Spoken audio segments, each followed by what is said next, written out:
Ladies and gentlemen, hello and welcome back once again to the Operational Intelligence Overview here at InsideAnalysis.com. My name is Eric Cavanaugh. I'll be your moderator for today's demonstration. We're very happy to have Vitria in our demo scene today. We're going to be hearing from Dave McPherson, Field CTO. So with that, I'm going to hand the floor over to you, Dave, and show us what you got. All right. Thank you very much, Eric. Hello. Welcome, everybody. I am Dave McPherson with Vitria Technology. Today I'm going to introduce you to operational intelligence and our powerful but easy-to-use OI apps. Now, at Vitria, we believe there's a large spectrum of use cases that are ideally suited to OI. When we think of these solutions as spanning a range between event-centric and process-centric use cases. Event-centric use cases such as telco, network, service assurance, cybersecurity, or fraud detection are really big data challenges where the sheer volume and velocity of events requires high-performance, complex event processing type technologies. On the right-hand side, we have process-centric use cases such as business activity monitoring and process visibility, and they require more event correlation over longer periods of time, often in a lifecycle context like a purchase order. Now, we have customer success stories across this today using the full power of our OI platform and our web-based developers OI workbench. But today, what I'd like to do is demonstrate our OI apps. These are targeted at those more process-centric business activity monitoring and process visibility use cases. And our OI apps are targeted at enabling the business analysts to be able themselves to quickly configure activity models, dashboards, etc., and then share the results of their efforts with their colleagues. I'm going to set up our demo today. We're going to focus on a kind of a common problem that's out there, and that's the process of purchasing, and specifically that life cycle from order to payment. This is often a process that spans multiple applications like web ordering systems, multiple ERP application components, probably an EDI hub as well. Now, while these individual systems might provide some visibility, they usually do it just within the bounds of that component. So as such, operations personnel struggle with getting that end-to-end visibility of each and every order in their processing. And as a result, they lack that insight into things like backlogs, lost events, late activities, things that lead to kind of late shipments and poor customer service. So what we'd like to do today is in 4 simple steps using our OI apps, we're going to bring visibility, insight, and some action to these to this hidden process. So we start by exposing an activity stream, tapping into these existing systems using a wide array of event source connectors that we have, and then exposing these events out onto a feed. Now, we call it an activity stream. It's really just an ordered sequence of events relative to activities in that process that's happening in that source system. And they usually have a time sequence to those, like an audit log, and some information that we might be able to do some correlation on, like an order ID. And once we have that activity stream on a feed, we have the ability to use our apps directly by a business user. So we can start out by discovering the activities in the process and get some immediate feedback on some performance characteristics. We can then define a track and trace monitoring model that monitors the life cycle of every order, and then also enforces some performance goals and lets us know how we're doing against those goals.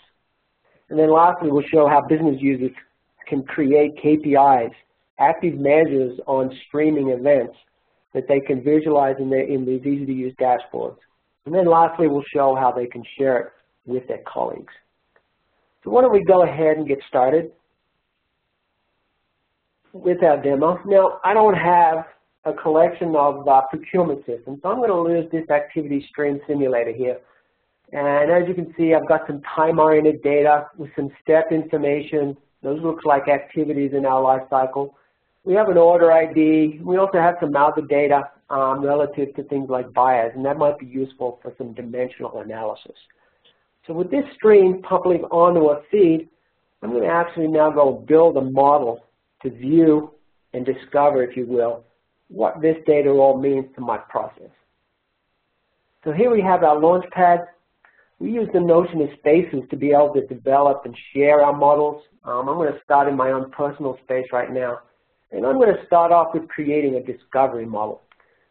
And I want to show you how easy it is to do by doing this actually from scratch. So I'm going to call it my Discover My PO Lifecycle Model. And the first thing I really need to do is select that feed. Again, we share our feeds just like our apps. So I've got the Procurement Ops, which is where I work, and I'm going to pick that Lifecycle feed, which is where my simulator is going to push my data. Now let me see here. We know that when we looked at this data, that there was a field in there that looked like it represented activities, and that was that step field. Then we also had a correlation field that looked like that order ID field, so we can correlate on that. A couple of quick steps. The next one I can do is add some breakdown dimensions. And we noticed that there was a buyer on there on my data feed, so I might want to analyze my process lifecycle and see if it varies by buyer information. And that's it. So 2 quick steps, simple review, then I'm going to go ahead and save my model into our repository. So model is saved. I'm actually going to start it up. And then using my event simulator, I'm going to push some events right in. I'm going to do that as fast as I can. I think I have about 12,000 events here. We'll get those going in. So let's see what we've got so far.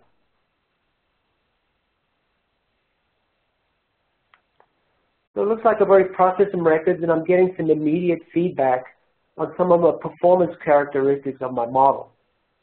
I've got some overall numbers here in terms of my average durations running at about an hour. I've got some distributions of the number of process instances and how they break down in terms of their duration. And I've already got some key activities that are jumping out in front of me as taking the longest time based upon my activity stream. And I can actually use my heat map down here and kind of zoom in on those, have those ones that are really taking the longest time jump out. So I'm going to see that our PO and review and PO and approval steps seem to be our largest consumers of time so far. Now, this gives me great information. What's great is now I can actually do what we call path analysis. So we can see lots of lines here, and these are all the various interactions between the activities in our activity stream.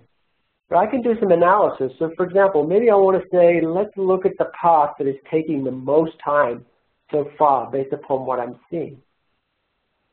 And I can see in this particular case that the PO Center Warehouse and PO approval steps jump out when I have my longest running path. And perhaps I want to look at paths that only take a shorter period of time. I can click on those as well. It's very powerful to see what kind of directions I'm taking and which paths I'm taking based upon different decisions and activities. Now I can look at this also from a frequency perspective, see how often my processes are processed. I can look at my most frequent path, how often that has occurred. Looks like 191 instances. And I can also do things like, well, let me examine what paths or what activities occur when I actually go to a process step. So here I have my filter criteria, and I can do lots of breakdown analysis with that. So I'm going to say, well, show me all the times where I make it all the way through to actually receiving some product, the shipment receive step. So I'm going to filter my criteria down here, and I can see that three times I went all the way through. Again, I could look at that from a duration perspective, see how often that takes me to get all the way through that particular life cycle. It looks like it's running around 50 minutes as an average. So lastly, I can also look at this from a predictive standpoint. So basically what that is that if I get to a particular step in my life cycle, what's the likelihood that I'm going to go to the next particular step? So for example, if I go PO Center Warehouse for just those ones that I completed, I can see that I've got a 33% chance of going back to an approval step, or actually 67% of the time going on to the next logical step. So I might want to go and find out why I'm kind of going backwards in the process after I get this particular step. So I've learned some great information about my process very quickly, a couple of quick clicks, some immediate analytics and information about my process. Now what I like to do is to create a tracking model that focuses in on some of this process lifecycle, in particular around some of those steps that take longer. And I'm going to jump over here to an activity tracking model, another one of our apps that's going to actually monitor now the full life cycle of my PO process. So here I've actually modeled out a pictorial view of the flow of events and process steps that I want to monitor. And now I've actually run this. It's going to monitor every instance of a PO and tell me where it's at in that life cycle. So right now I'm looking at it from a duration perspective, and I can see that I've got, again, using my heat map, I've got a couple of steps that are jumping out at me where I've got some activities that are open in the PO approved step for 12.9 days, 5 days, sorry, and also that shipment received for 12.9 days. Give me some idea of where my long durations for my active processes are right now. Again, I could also look at this from a frequency standpoint, so I can kind of see where my backlog is. I can see that I've got a significant number in that PO approval step. I can kind of click on any one of these activities and get some more information on the right-hand side about how often they're being created, when they're distributing in terms of time of day. It's a great metrics for being able to monitor and manage my process. But the great thing with activity tracking models is the ability to define performance goals. Now, performance goals are time-based goals based upon how long a particular PO should be in a particular activity, or it might actually be a goal relative to 2 points of time relative to my overall process. So for example, I have a late receipt goal that is monitoring how often or when I'm receiving product in relationship to custom field date called the need by date. Am I getting it when I need it, or is it late? And you can actually see how I'm doing on that particular goal here with the bands that you see, the green, red, and yellow bands. So we can actually see on our defined days of lateness that we've actually only got a small number, 10% of our overall POs are falling within our good range, with a large in that critical range. So obviously I want to drill down in and maybe do some homework on those instances and then get some actions on those. So I've got that ability to drill down, if you will, into my actual instances and take some action on those to get those POs back into the process and get them back in time. And those goals, the business users can create and have an easy to navigate to scorecard, if you will, where all of those goals can be seen in one place. And again, also that ability to kind of visualize what that goal is and then drill down, if you will, into those exceptional use cases that are dragging their overall business performance down. So this is a tracking model. Tracking models run continuously, and as I said, they monitor that life cycle of each and individual PO.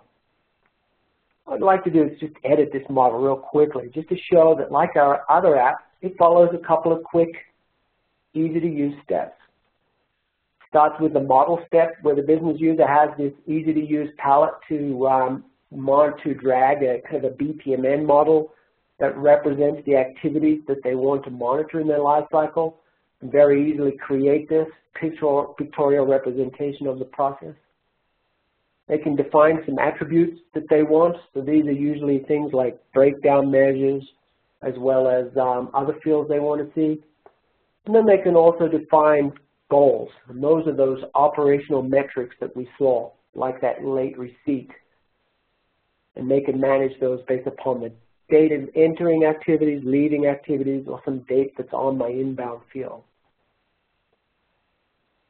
And then the important step after that is I've modeled it. Now what I want to do is bind my incoming events to my model and my goals. So for example, I can set for the PO sent to warehouse, the end event is when I get a delivery event. And I can define those using my event manager, and I can also set my correlation keys. In this case, we were using that order ID as our correlation key. So when I'm done with my binds, I get that summary information, I can save and run that model. And what happens is models are generated and then they're deployed dynamically down into our OI platform. And then they operate and are managed down there by our OI platform capabilities. Very quick to use, and then we generate those dashboards that you saw accordingly. The last thing we wanted to show in that kind of 3 app steps, if you will, is the ability now to create KPIs. So I have one here partially created, and I have a feed out there that's been exposed that gives me information about suppliers and their tardiness, if you will, how often they're on time. I'm going to edit this model, again, just to show that this is another 1, 2, 3, 4-step process to define that KPI. So it starts with our feed. Let me actually bring up our show data view so we can kind of see what's on our feed. We've got some supplier information, some shipping information, and we've got a field here that's kind of focusing on our KPI, and that's the number of days late that this particular supplier is. We've also got some quantity information about how much they shipped versus how much was ordered. So using this data, I'm going to focus in on, with my filter here, I'm going to focus in where the days late is greater than 0, so there's actually been a delay. And then we have the ability to set a correlation. I don't have to do this, but this is great for allowing me to tap into another data source that might have some enriching information that I can join with my primary feed. So in this case, I set up a little table of suppliers that are my suppliers, because I only want this KPI to focus in on my suppliers. So I've set up my correlation and a filter that says, just give me days, suppliers. And then I have the heart of my KPI. The heart of the KPI is a measure. In this case, it's the average that I can pick from here, and it's that shipping lag, the number of days late. My data runs really fast, so I'm going to do it on 1-minute intervals. Of course, some operations might be larger, all the way up to a daily interval, but my data runs really fast, so I'm going to focus on a minute. And I have a threshold or a judgment. That is, if it's 7 days, that's my good range. 7 to 14 days is my fair range, and then I can have anything above that is kind of in my bad range. So now I've got a visual judgment, if you will, on my KPI. And then I can also set a service level target. Basically what that means is if I want to be, say, good and fair 85% of the time, that's how I want to measure my suppliers and their performance. And lastly, again, I don't need to do this, but the more I add, the richer my KPI. I've added some breakdown fields because I want to analyze my KPI by supplier and ship to location. And also I want to do a secondary measure. I want to compare how often they are on time, how often they're late, with also how often they're accurate. So I'm going to do a little mathematical comparison of their received and order quantity in my KPI. So again, a few simple steps, easy to create. I'm just going to cancel out my changes there. And then I can actually run my KPI. Again, the models are automatically deployed into our platform. I'm going to start my KPI. I see that I have a feed already running.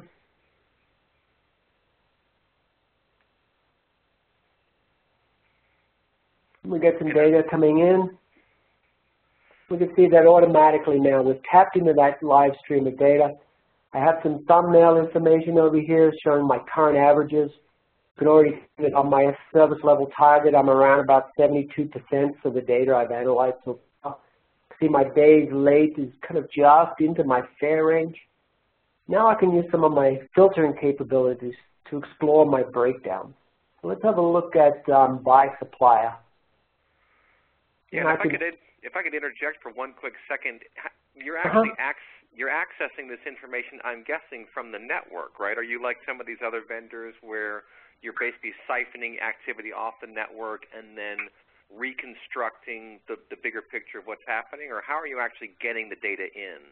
Right now, I'm tapped into a live stream. Now, to me, it's a simulated stream, so I have a feed that is continuously being pushed with this performance data. So I've tapped into a live stream without having to shut down or do anything with my OI platform.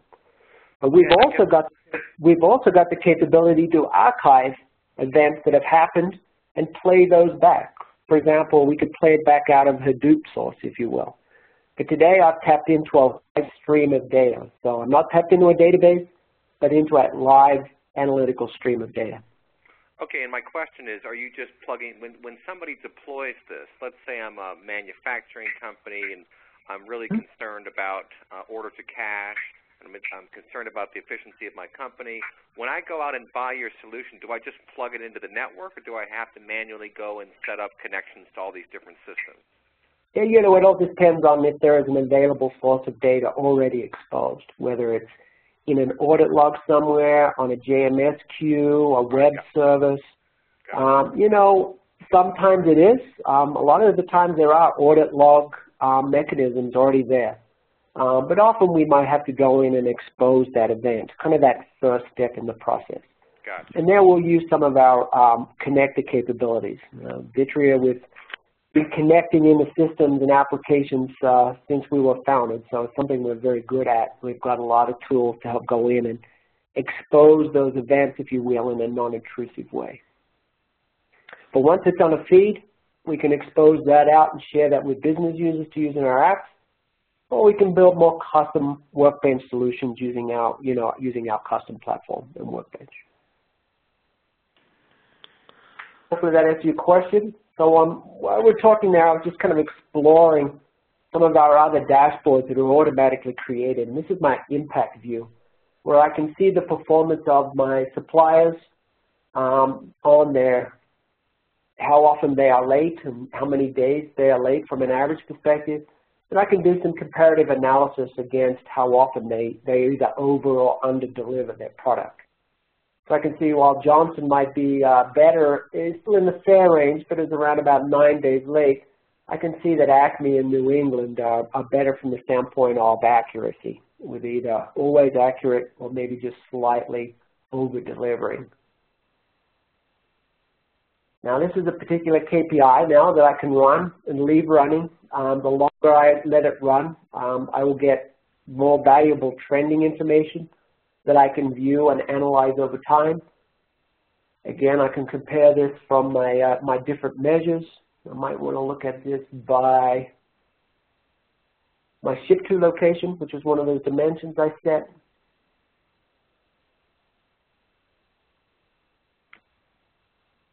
And I might also want to look at my distribution. I might see that in my distribution that I'm actually good on a performance standpoint very often, but I have these outliers out here that are really dragging down my overall performance. So I might want to go and focus on bringing in and eliminating these outliers to get my business more into that green zone. Well, I just noticed also while I was talking that we have some notifications appearing up here. So all of our apps, when performance goals are over, when KPIs move into different bands, we generate notifications. Now, the user can just simply subscribe to those to be notified, maybe an SMS, maybe an email, or they can work in partnership with their IT department using our Workbench, and we can tie actual actions to these. So maybe you want to automate a process to send data back into the actual ERP system when orders and suppliers are going outside of their defined bounds. So that was a few quick, easy steps there to show the power of our OI apps. Yeah. And as I put in our entrance here, kind of our OI apps really focused in that business activity and process visibility area. A great area for us to focus on and also empower our business users with those apps, as you saw. But we've got a lot of other things that we could possibly talk about another time, using the full power of our Workbench to show what we do, also in those event-centric areas like cybersecurity and network services. Sure. Well, I have a question, if that's okay. Yeah. One, really, it's a very powerful environment that you've demonstrated. Typically, who occupies the role of actually implementing that? I mean, is this a business analyst level thing, or is this an IT level thing, or is it a team of people? How does that kind of work? So with our OI apps, we're usually working very closely with a business analyst who is going to be the one that we teach and let use the OI apps. But then, you know, as we said earlier, that often there's a little bit of work required to expose those activity streams. So in those cases, we have the need to work with IT to find out how to connect to an ERP system the best, maybe find that audit log, and expose that in a live way throughout Workbench and our feeds. So once we've done that, we're really aimed at empowering the business users then. Maybe it's a business analyst who is in a group of users, and his job is to kind of create those models and then share those with his colleagues, which is something I glossed over a little bit if we wanted to go back. Well, maybe just in an overview, I think that would be neat. Yeah, we just kind of use a space concept. So, for example, I'm in the procurement ops space. Anybody who's got administrator right can kind of create new spaces. And then I might take my models that I built today, and I might want to share those out to my colleagues in the procurement space. So once I do that, those are now going to be exposed and available. Sorry, I'm going to move those to my procurement ops. So now anybody that's in that space now has the ability to see my models, see the analytics, and if they're a collaborator, they've got the ability to build, create, and share their own models, if you will. All right. So very easy to create, very easy to share, and very easy to consume, as the dashboards all fit kind of a similar standard in terms of the way that the metrics are presented and displayed. Yeah, just to add on to what Dave said, with OI apps, what we are trying to do is provide like a self-service ability directly to the hands of business users to be able to build real-time analytics applications. We are basically distinguishing two types of roles here. One is the heavy lifting of exposing the underlying data as a shared resource to the business users. And once they have access to the shared data stream that is exposed by the IT users, they could use this app to pretty much build KPIs on the fly, build process tracking monitor, and also discover from the event streams. So it helps us empower the business users to do self-service capability on real-time analytics applications. Yeah, that's interesting. So you could effectively spread this right across the company bit by bit, couldn't you? Yeah. And that is what Dave demonstrated in terms of spaces. So you can create these communities within your organizations where you can share the insights that you have, extracted out from those data streams and being able to distribute it among your peers. Right. Yeah, that sounds great. Well, hey, folks, we've been taking a briefing from Dave McPherson over there at Vitria for our operational intelligence overview. It's a wonderful little view we got today into operational intelligence, and it inspired me to send a tweet out moments ago that basically said data warehousing is so boring. Thank you for data in motion. Data in motion. That's it, data in motion. That's exactly right. Well, thank you so much for your time and attention today, folks. This does conclude our most recent review of operational intelligence software here at InsideAnalysis.com. Take care, folks. Bye-bye.